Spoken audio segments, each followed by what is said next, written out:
इस कार्यक्रम के प्रायोजक है राजेश मसाले। अब आएगा खाने में असली स्वाद राजेश मसाला के साथ।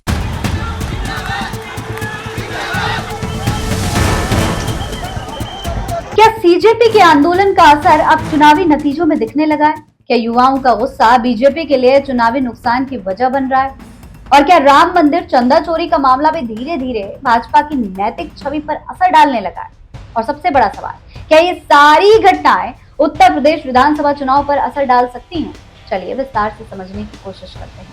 सलाम नमस्ते दोस्तों, मेरा नाम फरहीन अंसारी है। दोस्तों, दतिया और बांकीपुर उपचुनाव आपने देखे, किस तरीके से बीजेपी को बहुत बड़ा झटका लगा। जाहिर है इसके पीछे सिर्फ स्थानीय कारण तो हो नहीं सकते।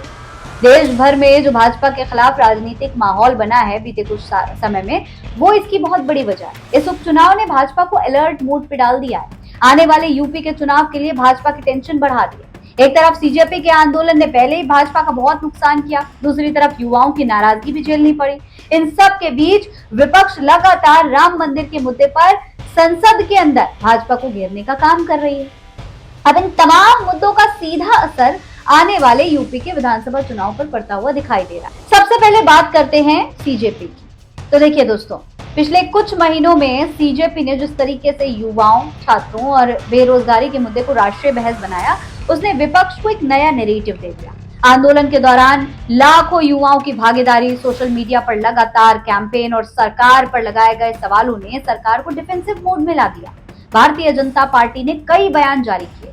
भाजपा लगातार ये कहती रही कि विपक्ष छात्रों को गुमराह कर रहा है, आंदोलन राजनीतिक रूप से प्रेरित है। लेकिन राजनीति में दोस्तों सबसे महत्वपूर्ण चीज होती है परसेप्शन, यानी जनता क्या महसूस कर रही है। अगर बड़ी संख्या में युवा ये मानने लगे कि सरकार उनकी समस्याओं का समाधान नहीं कर रही है, तो इसका असर चुनाव में दिखाई देता है, जो आपने उपचुनाव में ऑलरेडी देख लिया है। बीजेपी को जिन सीटों पर उम्मीद थी, वहां अपेक्षित प्रदर्शन नहीं हो पाया। अपने ही राष्ट्रीय अध्यक्ष की सीट भाजपा हार गई। ये कहना गलत नहीं होगा दोस्तों कि इस हार की एकमात्र वजह सीजेपी नहीं था, लेकिन ये भी कहना मुश्किल है कि इस आंदोलन का कोई प्रभाव नहीं पड़ा। देखिए, बांकीपुर में जिस समय मतदान के लिए चुनाव प्रचार चल रहा था, उसी दौरान देश की राजधानी दिल्ली में सीजेपी नीट पेपर लीक मामले में शिक्षा मंत्री धर्मेंद्र प्रधान का इस्तीफा मांग रही थी। 20 जुलाई को चलो संसद मार्च के दौरान सीजेपी के आंदोलनकारियों पर जब दिल्ली पुलिस और सुरक्षा बलों ने लाठीचार्ज किया, तो इसकी गूंज देश भर के कई हिस्सों में सुनाई। इसके बाद देश के कई हिस्सों समेत 22 और 23 और 25 जुलाई को बिहार के कई इलाकों में विरोध प्रदर्शन हुआ। 25 जुलाई को बिहार बंद बुलाया गया और सीवान जिले में आंदोलनकारियों पर कार्रवाई के दौरान AK-47 से फायरिंग तक की गई। इसका वीडियो वायरल हुआ। इस दौरान राज्य के अलग अलग हिस्सों में कई आंदोलनकारियों को जेल भेजा गया। सीजेपी आंदोलन के बाद ऐसा पहली बार हुआ जब स्टूडेंट्स राजभवन या सीएम सचिवालय तक पहुंच गए। ये सारा इलाका बांकीपुर सीट में ही आता है, इसीलिए इसका असर भी पड़ा। अब सवाल यह है कि इसका उत्तर प्रदेश पर कितना असर पड़ेगा। तो देखिए दोस्तों, यूपी की राजनीति जाति, धर्म और संगठन के साथ साथ युवाओं के मूड पर भी काफी निर्भर करती है। उत्तर प्रदेश में बड़ी आबादी 18 से 35 साल के बीच की। नौकरी, पेपर लीक, भर्ती, शिक्षा और रोजगार जैसे मुद्दे लगातार चर्चा में रहते हैं। अगर यही नाराजगी अगले 1 साल तक बनी रहती है, तो विपक्ष इसे लगातार हवा देगा और बीजेपी के लिए ये चुनौती बन जाएगी। लेकिन यहाँ एक दूसरा पक्ष भी है। भाजपा का संगठन उत्तर प्रदेश में बेहद मजबूत माना जाता है। बूथ स्तर तक कार्यकर्ताओं का नेटवर्क, लाभार्थी योजनाएं, महिला वोट बैंक, मुफ्त राशन और हिंदुत्व की राजनीति अभी भी उसकी सबसे बड़ी ताकत है। इसलिए सिर्फ युवाओं की नाराजगी चुनाव जीतने या हारने के लिए पर्याप्त नहीं हुई। अब बात करते हैं राम मंदिर विवाद। दोस्तों, हाल ही में राम मंदिर निर्माण से जुड़े चंदे को लेकर कुछ आरोप और विवाद भी सामने आए। आपने देखा किस तरीके से विपक्ष ने इसे बड़ा मुद्दा बनाने की कोशिश की और सवाल उठाए कि आखिर दान के पैसे का इस्तेमाल किस तरह हुआ। दोस्तों, राम मंदिर सिर्फ एक धार्मिक मामला नहीं है, बल्कि बीजेपी की सबसे बड़ी वैचारिक उपलब्धियों में से एक माना जाता है। भाजपा ने उत्तर प्रदेश में सत्ता अगर पाई है, तो राम मंदिर इसकी सबसे बड़ी वजह है।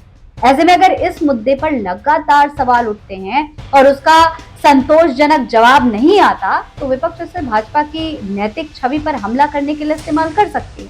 और जनता के मन में भी सवाल उठेंगे कि हिंदुत्ववादी सरकार के होते हुए राम मंदिर में डाका पड़ा तो पड़ा कैसे। सरकार की लापरवाही की वजह से जनता की नाराजगी चुनाव में दिखाई दे सकती है। ऐसे में सवाल ये उठता है कि क्या भाजपा का हिंदुत्व कार्ड कमजोर पड़ रहा है?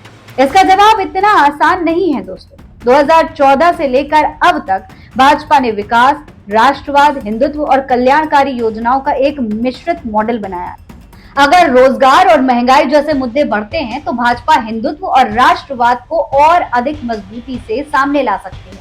वहीं विपक्ष कोशिश करेगा कि चुनाव का केंद्र रोजगार, शिक्षा और आर्थिक मुद्दे बने। यानी 2027 का चुनाव इस बात पर निर्भर करेगा कि जनता किस नैरेटिव को ज्यादा महत्व देती है। अगर हम उपचुनाव को देखें तो एक बात और सामने आती है, जहां विपक्ष एकजुट रहा वहां भाजपा को उम्मीद से ज्यादा संघर्ष करना पड़ा।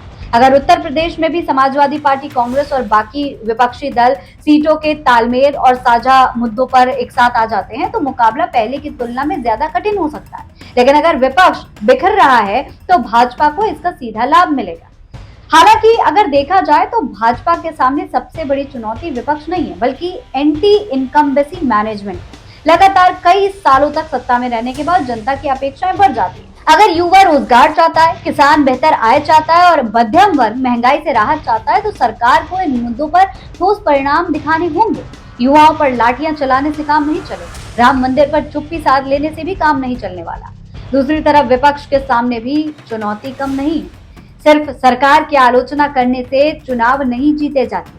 जनता ये भी देखती है कि विकल्प कितना विश्वसनीय है। बीजेपी जैसे आंदोलन विपक्ष को मुद्दा तो दे सकते हैं, लेकिन उन्हें वोट में बदलना पूरी तरीके से अलग चुनौती। इस समय ये कहना जल्दबाजी होगी कि बीजेपी आंदोलन की वजह से भाजपा उत्तर प्रदेश में हार जाएगी, लेकिन इतना जरूर कहा जा सकता है कि इस आंदोलन ने युवाओं के मुद्दे को राष्ट्रीय राजनीति के केंद्र में ला दिया है। अगर आने वाले महीनों में रोजगार, भर्ती, शिक्षा और पेपर लीक जैसे मुद्दों पर सरकार निर्णायक कदम नहीं उठाती है तो विपक्ष एकजुट होकर इन्हें लगातार उठाता रहेगा और उत्तर प्रदेश के 2027 के चुनाव भाजपा के लिए पहले की तुलना में काफी ज्यादा चुनौतीपूर्ण बन जाएंगे। वहीं अगर भाजपा अपने संगठन, कल्याणकारी योजनाओं, हिंदुत्व और नेतृत्व की लोकप्रियता को लेकर के अच्छी एक इमेज बनाने की कोशिश करती है तो भारतीय जनता पार्टी को सफलता भी मिल सकती है, दोबारा सत्ता भी बन सकती है। इस पूरे मामले पर आप क्या कहेंगे? कमेंट बॉक्स में लिखकर हमें जरूर बताएं। ऐसी और तमाम वीडियोस देखने के लिए, ऐसे तमाम एनालिसिस देखने के लिए चैनल को सब्सक्राइब करना ना भूलें। जय हिंद, जय भारत।